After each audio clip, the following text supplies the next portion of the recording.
announce na ang session na ito ay nire-record na. So we would be basing our exams based sa sinend kong document, yung ULOC na new. Yan. Kay kanang ULOC na kanang original is based sa old curriculum. So ang najakpatan lang dira is katong second exam. I don't know with the coverage nila for ULOC kung tama ba to tanan. But anyway, we'll be using this for our discussion today.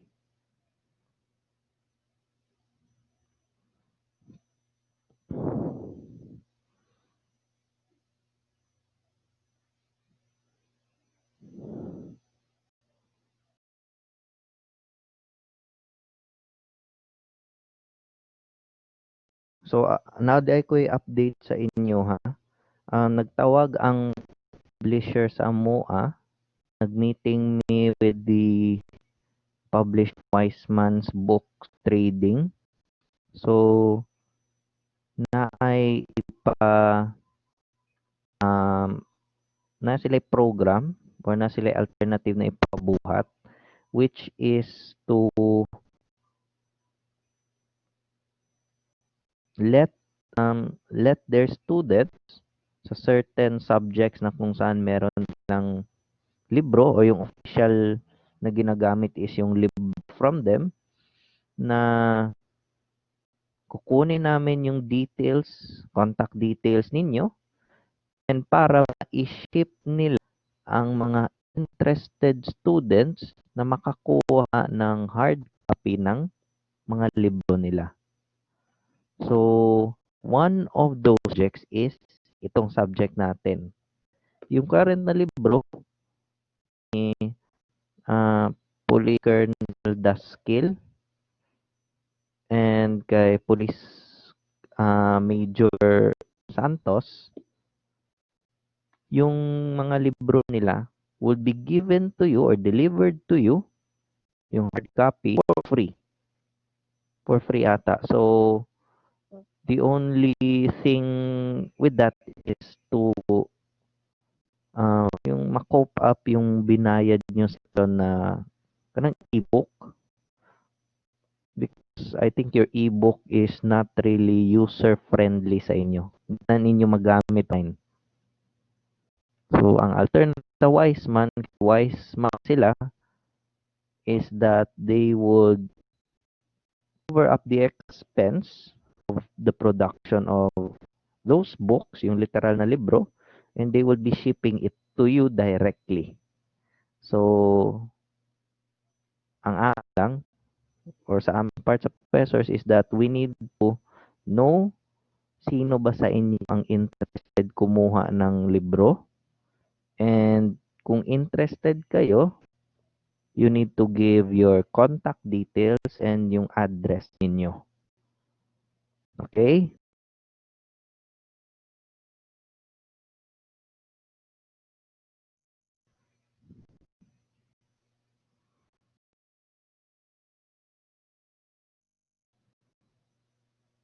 So, let's start with the discussion. Yan. So, as we all know, yung first and second, meron doon yung term na administer. Yan. The term administration of drugs. That is the method or the process of introducing, or the method or process of introducing a certain drug to the body or inside the body. So, ang general mga methods or those na mas common na ginagamit na methods, first and foremost, yung oral ingestion. Ito. So, yung oral ingestion, yan ang safest and the easiest way. So, there are certain drugs, commonly, hindi yan ginachew or it's not being chewed. It is taken to the mouth and then, yun, nilulunok na lang. Next is yung intravenous injection or administration or commonly termed as yung pag-inject.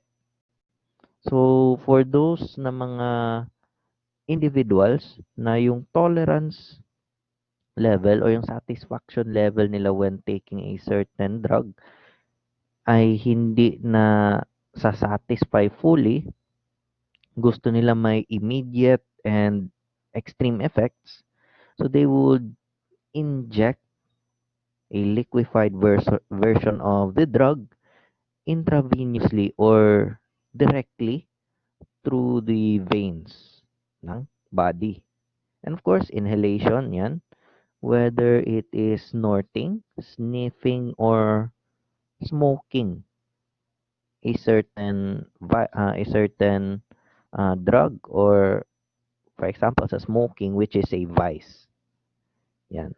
Snorting again, buccal, yan ay ginagawa through the gums, and suppositories through the anus.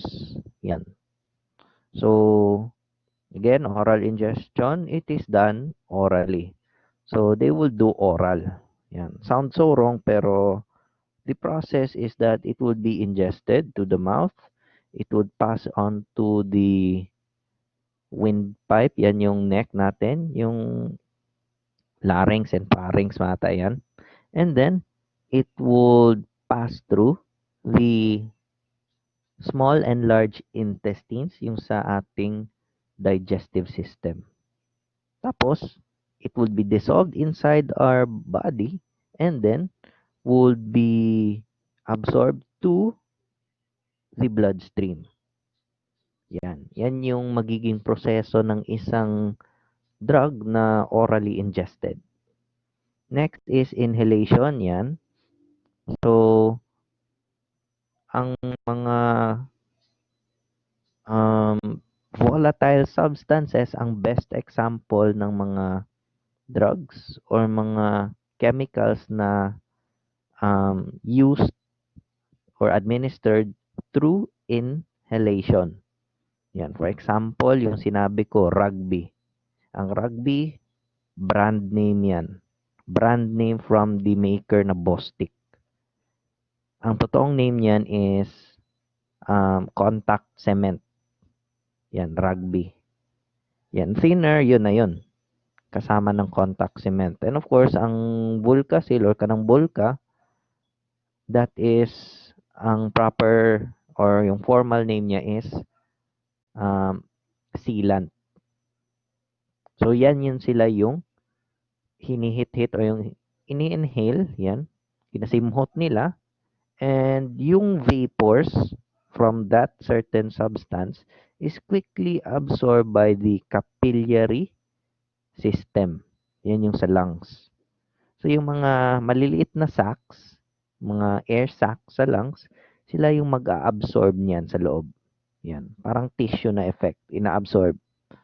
So, it is the second most common method of administration ng drugs. Third one is injection. Yan. So, it involves the use of a syringe. And of course, the injection administration or method of administration is subdivided with the following methods. Yan. Kasi yung injection, ang ginagawa niya ng mga professionals is it is hypodermic. Yung penetration ng syringe or yung needle ng syringe would go beyond the hypodermic layer of the skin onto the veins. So, first way is yung subcutaneous method, kung saan yung ina-administer na drug is injected below the surface of the skin. Pero, hindi siya pinipenetrate to the veins. So, yan yung tinatawag lang na skin popping. Kasi by the time na yung needle ini-extract na, parang may popping lang or yung parang ini-insert lang yung needle sa skin and then parang may pop na effect siya sa loob. Yan. So that is done below the surface of the skin. Yan, yung hypodermis and dermis layers. Okay? Next is yung intramuscular method. Yan. So sa intramuscular method, the administration involves the injection of a drug papunta sa large intestine. Yan. So, this is the most common alternative na area ng kung saan ini-inject ang isang gamot. Common ito sa mga diabetic patients na siguro sinasuggest ng mga physicians na i-inject ninyo sa stomach level. Yan. Or yung sa intestinal level. Yan. Large muscle or sa large intestines. Yan. Ang reason kasi is because yung sa large muscles, for example, sa mga bicep area or sa tricep area, may good blood supply and yung flow ng dugo sa veins, yan, pati sa arteries, yan, is smooth ang flow. Yan. Sa quadriceps, triceps, gluteus maximus, yan. Sa biceps, yan, pwede rin dyan. So, when we say intravenous, yan na yung most efficient or the easiest and the most common, which involves depositing yung drug directly sa bloodstream. Veins din. That's why yung mga nurses, they would pintikon man na nila para mag-appear somehow yung vein. Kasi may vein talaga yan. Commonly dito sa above the elbow. Yan, sa forearm. Okay? So, yan. Those three methods or ways of administering through injection. Next is snorting. The inhalation through the nose of the drugs, not in gaseous form. So, sa snorting, ang difference niya with inhalation, still the same, the use of nose.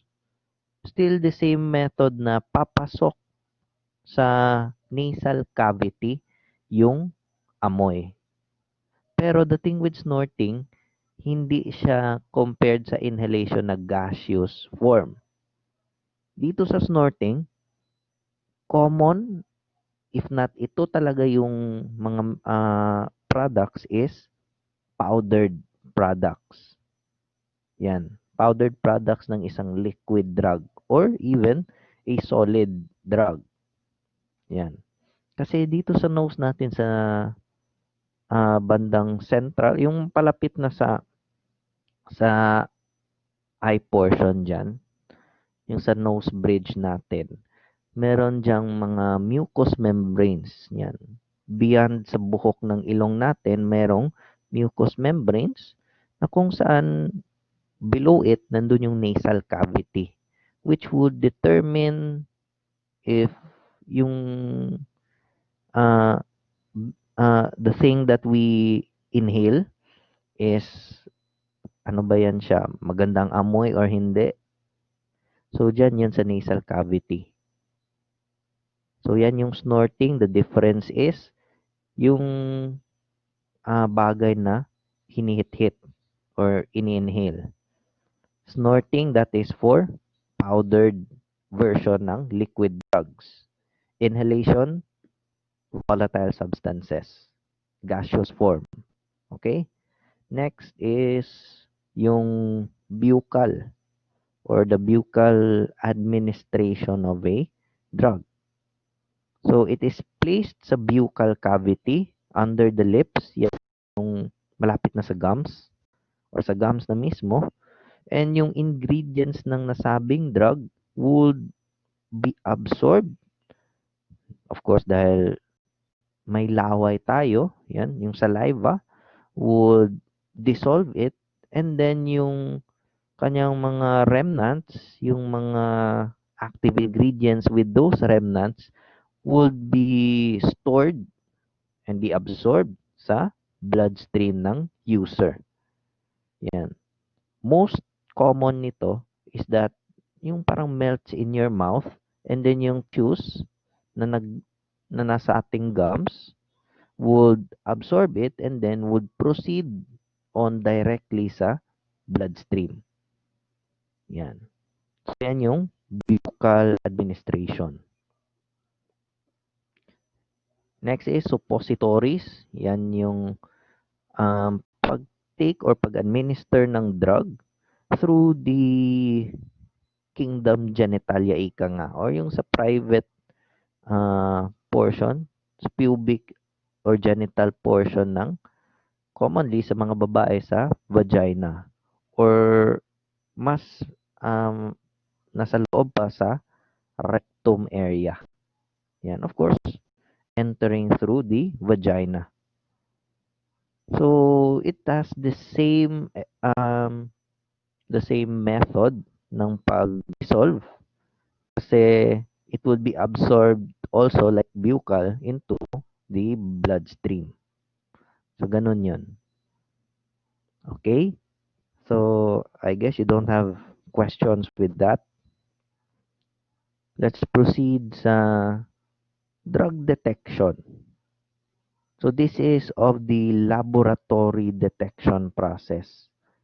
Paano ba na determine ang mga drugs na present sa katawan? Ano drugs ba ang commonly present sa katawan? Ano pa yung mga tests na ginagawa to determine presence of drugs inside the body?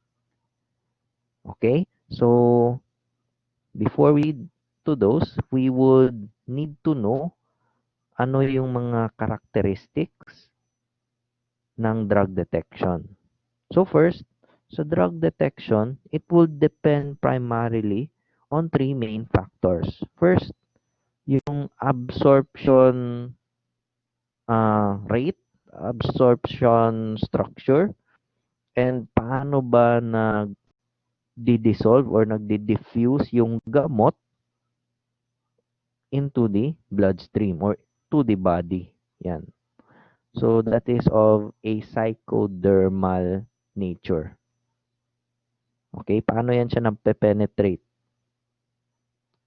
So next is the disposition of the drug. Yan. Disposition. How is it distributed into the body? Is it distributed to just a certain portion ng katawan or it would be distributed sa buong katawan through the bloodstream? Ano yung acidity level or yung pH partition level niya? Kung highly acidic ba yung gamot or kung yung gamot ba is may certain reaction sa acidity sa loob ng katawan. Ayan. And of course, the electrochemical domains, electrochemical distributions, yung tinatawag na Donan distribution, or if the drug that is being administered has yung tinatawag na biotransformation process. Yung nagbabago ng anyo ba yan? Dili ba na siya kutob na ma-dissolve lang? Yan. And of course, the elimination. Paano na papalabas sa body system yung nasabing drug? Yan. So, napapalabas ba yan through sweat? Napapalabas ba yan through defecation? Yan, pagtatae? Na, or is the drug eliminated into the from the body by virtue of siguro vapors o yung paghinga or siguro kung mag-sneeze. Okay? So in drug detection, the most common drugs tested, this is not just sa Philippines, but of the whole world, most common dyan is yung drug tests to determine yung tinatawag na marijuana presence inside the body. Kasi lahat ng herbal medicines, lahat ng synthetic drugs, herbal or synthetic, meron yang maiiwan na remnants sa loob ng katawan. So, yung drug tests will determine if there are products of nicotine ba yan? Kung sa smoking, or if there are certain products from the marijuana plant or even the cocaine drug. Yan. So, unsa ba ng type of test ba na? Landsteiner's test ba na? Or yung mga other tests that are needed? Yan, methamphetamines and its derivatives. Yan. And other drugs, including yung mga specialized na illegal drugs, ecstasy. So, paano malaman na yung components ng ecstasy na sa loob ng bloodstream ng tao? Anong blood test ang gagamitin? Okay?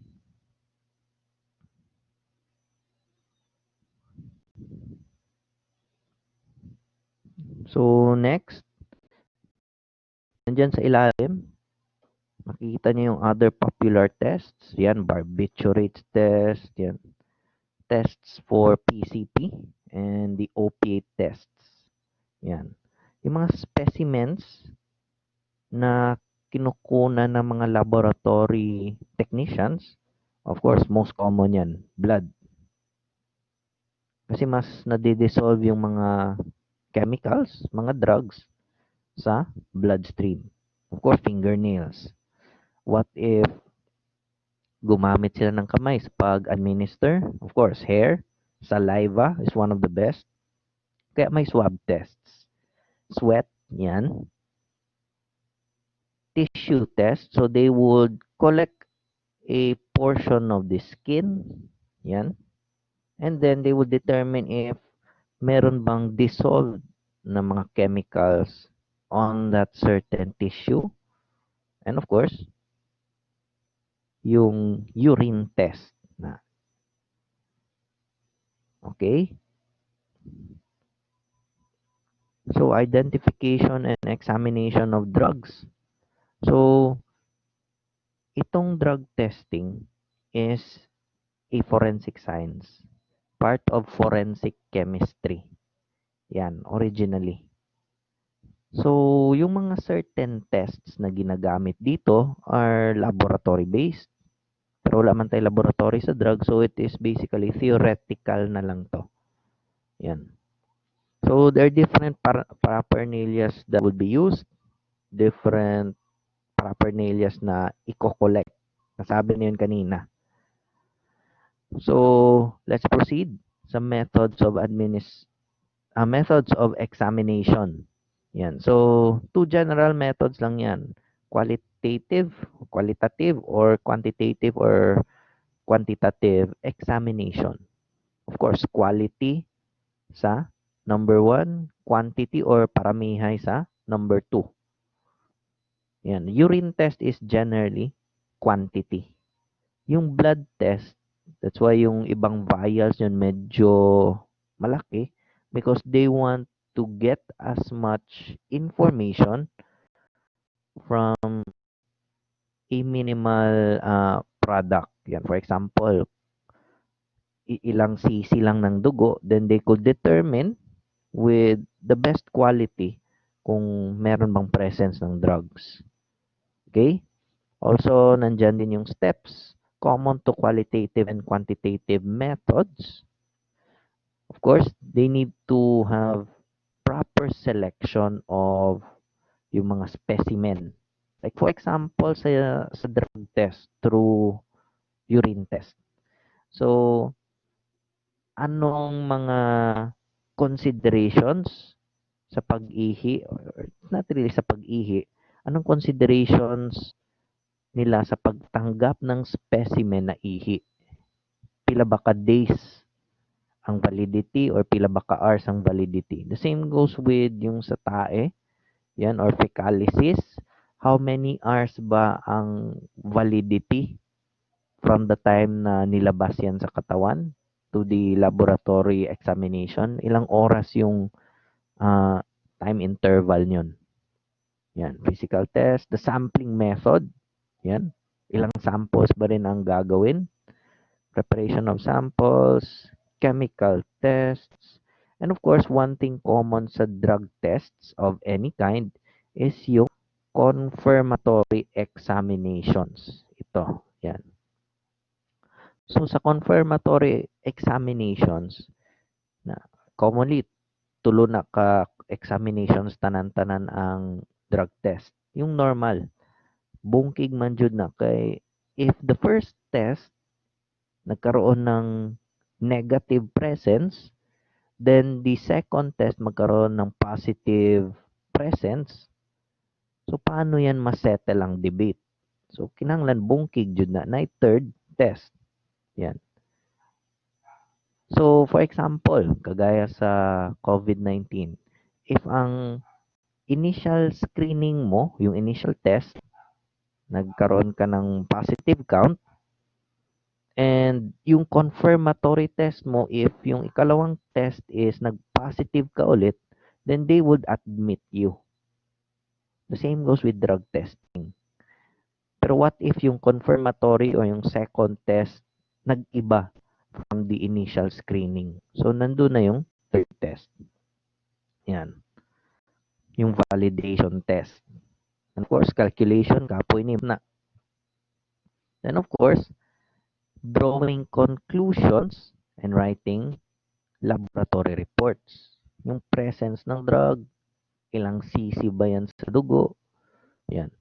Yung mga specifics. Okay? Are there questions before I proceed?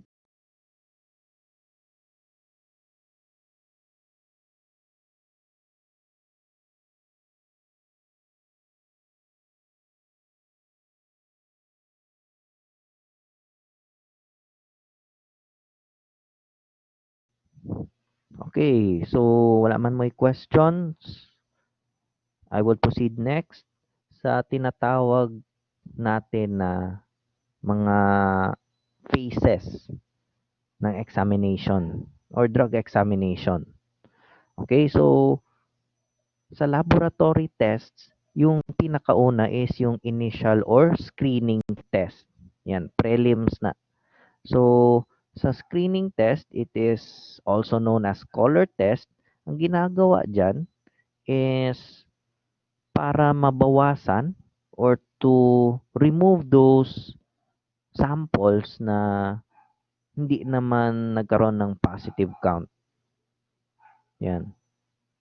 So, sa color test, merong certain colors for each family ng drugs or each group ng drugs.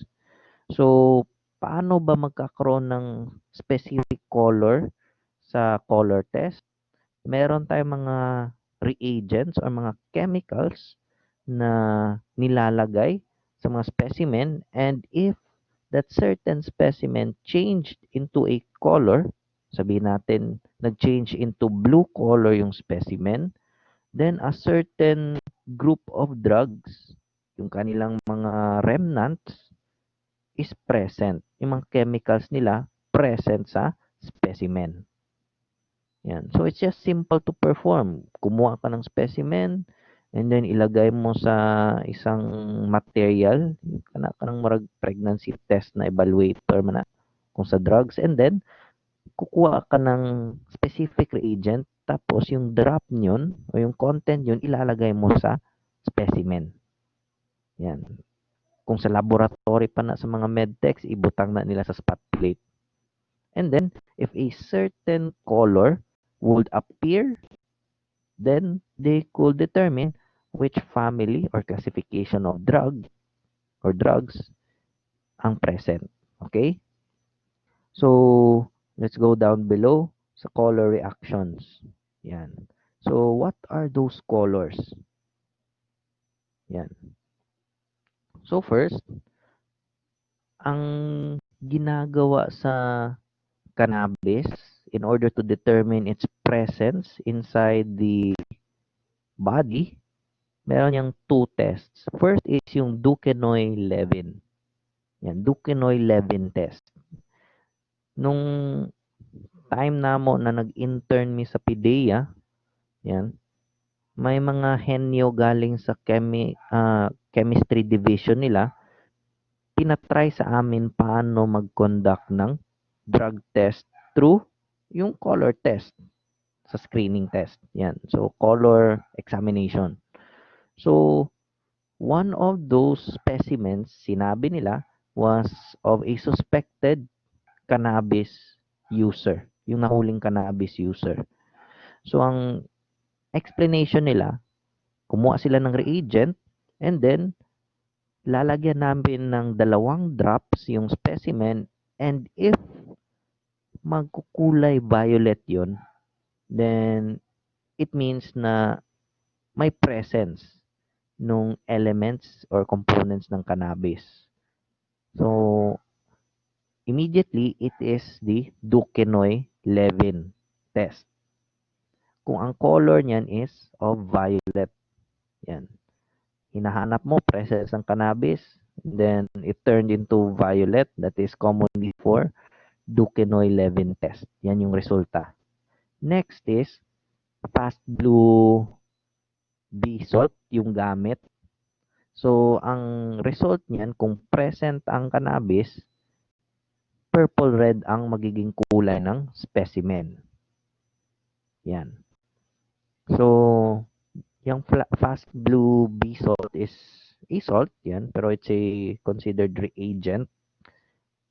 So, yan yung 2 general tests na ginagamit for color reaction sa cannabis. Next is cocaine. In determining presence of cocaine sa certain specimen, meron tayong mga tests. Yan. For example, cobalt thiocyanate, yan, or CT test. Product niyan, kung present ang cocaine, blue. Magiging blue si specimen. Okay? Kung i-modify yung CT test or yung common terminology ng mga medtechs, yung SCAT test, meron silang 4 na reagents or 4 na different reagents. Yung una, yung nasa cobalt thiocyanate with cobalt. Yung next 3 reagents, yan yung modified CT tests, iba silang composition, pero meron din silang iba't ibang mga products in order to determine if cocaine is present. So, sa reagent number 1, yun, yung CRI nila, yun, blue, ang magiging kulay kung positive. Sa reagent 2, ang specimen magiging pink. And the other reagent, which is of different compound pero would have the same result with reagent 1. Magiging blue ang color kung positive. Okay? So, sa cocaine, meron din isa pang test, yung Wagner test. Yan. So, sa Wagner test, ang expected product would have a brown color ng specimen. Yes, Miss Lapes, do you have any question? Sir, unsa na chemicals ang ginagamit nila, sir, sa SCOT test? Sige, so explain na ako. Scat test, it off sa ng imuhang microphone.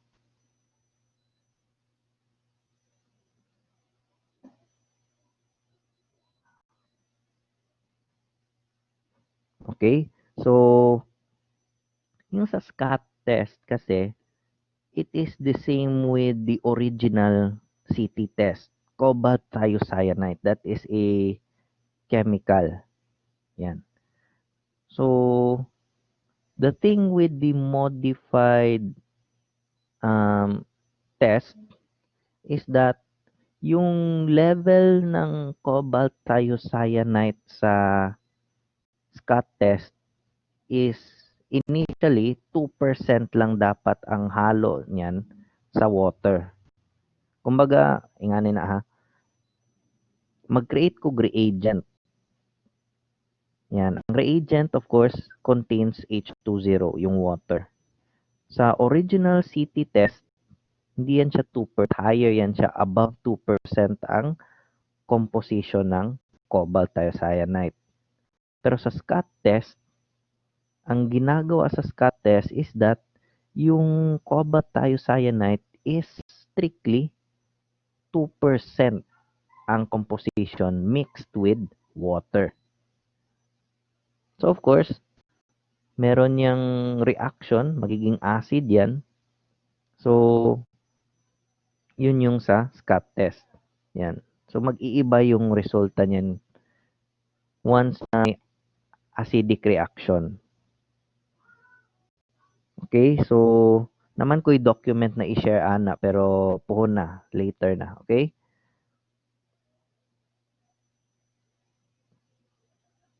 So, commonly mga chemicals man yan sa drug test.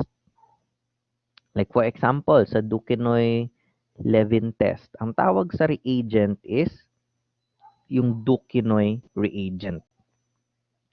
So, screening test yan para sa marijuana. It is based sa pangalan ng inventor. Yun. Biochemist na si Pierre Duquesnoy.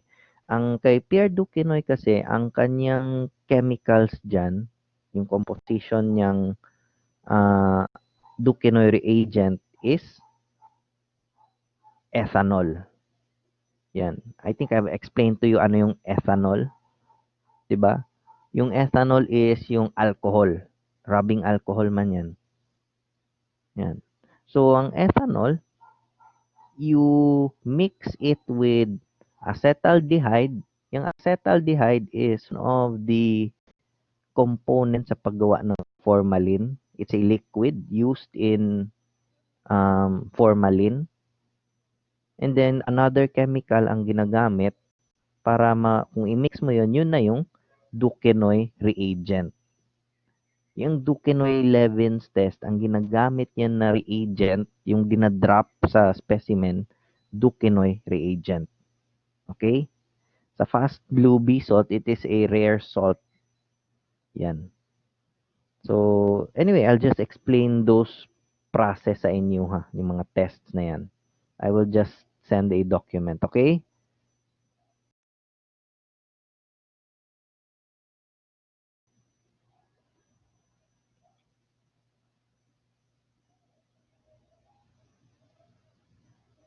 Unsa pa gusto ninyong mahibaw na reagent? Wagner test? Yan.